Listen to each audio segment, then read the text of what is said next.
Good evening, ladies and gentlemen.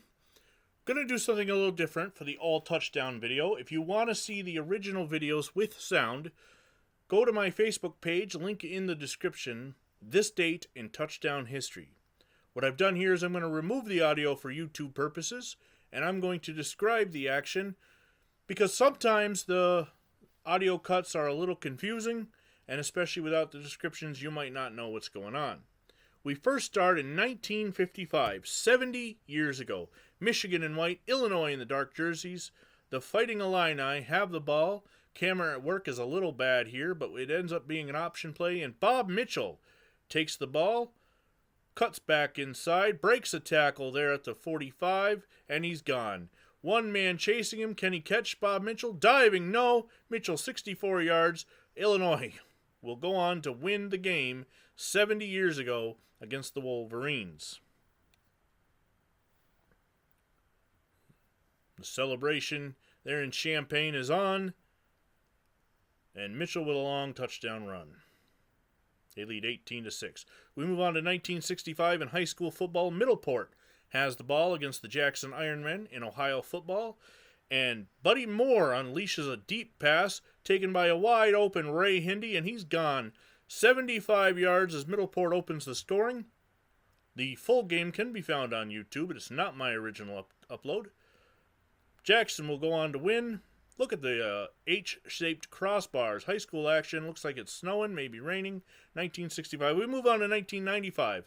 The expansion, Carolina Panthers, and former 49er Tim McKyer picks off Elvis Grbac. Elvis has left the building. McKyer has left the backfield as he's gone 96 yards against his former team, and Carolina would pull off the major upset of the 49ers that day.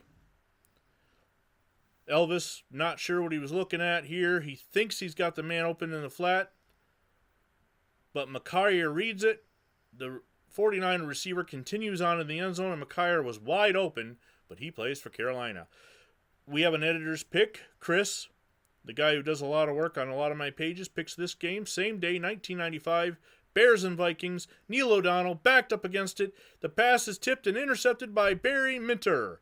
As Chris Berman would say after dinner, Barry Minter scores from 2 yards out to give the Bears a 34 tie at this point, I believe. A little bit of snow flurries there at Soldier Field in Chicago. And O'Donnell, who that won't be the most devastating interception he threw in 1995, but this one definitely was against it. Minter scores. NBC reports 1 yard out. Pro Football Reference lists it as 2. It's a touchdown for the big man regardless. Pittsburgh would go on to win the game in overtime. Now we move on to the year 2000, and Stephen Davis thinks he has a touchdown for the Redskins, but Aeneas Williams picks it up 3 yards deep in the end zone, and he outraces the entire Washington team for a 103-yard return at that time, 25 years ago, the second longest in NFL history, only a yard behind Jack Tatum. We move on now to 2005, California and Oregon, and it's beast mode time. Before there was the Beastquake, there was the Beastnado, as Marshawn Lynch takes the ball and storms through the Oregon Duck defense for 52 yards to give Cal a 20-20 tie at that point in the game. Marshawn Lynch would go on to have a very successful pro career in Buffalo, Seattle, and Oakland.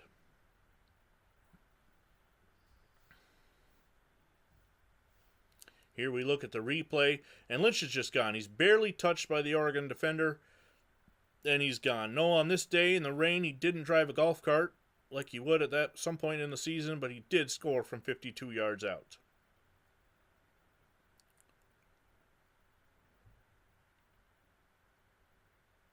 Next up, it's 2015. It's Thursday Night Football. It's the Bengals. It's the Browns. It's the Battle of Ohio. And Mohamed Sanu takes the reverse and scores from 25 yards out to give the Bengals a 24-10 fourth quarter lead. They would hold on to win this game in the Battle of Ohio.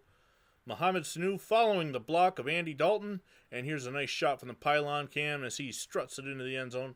Hooday, hooday, the Bengals. In 2020, the Colorado State Rams and the Wyoming Cowboys do in battle, And here is quarterback Patrick O'Brien going deep to Trey McBride. Yes, now current Arizona Cardinal tight end Trey McBride scores from 38 yards out to give the Rams a touchdown and a 30-17 lead over Wyoming in the third.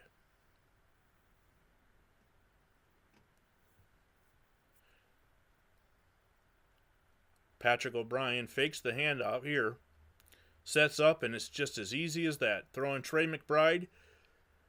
As you can see here, he gets safety coverage, gets behind the safety, the corner, whoever, the nickelback, and carries him into the end zone, and it's a touchdown. Last year, a year ago today, it's a punt, it's a screw-up, and here we have the punter is doing his best Garo Yepremian impression. He tries to throw the pass. It's picked off by Brandon Berger from Ball State, and he makes the Red Hawks of Miami, Ohio pay as the Cardinal gets a pick-six touchdown.